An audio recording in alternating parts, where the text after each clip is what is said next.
दत्तं सनातनं नित्यं निर्विकल्पं निरामयं हरिं शिवं महादेवं सर्वभूतोपकारकं नारायणं महाविष्णुं सर्गस्थित्यन्तकारणं निराकारं च सर्वेशं कार्तवीर्यवरप्रदम्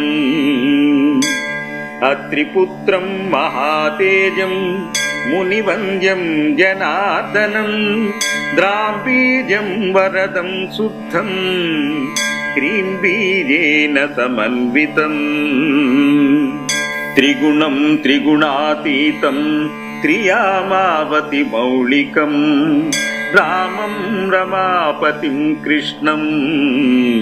गोविन्दं पीतवाससम्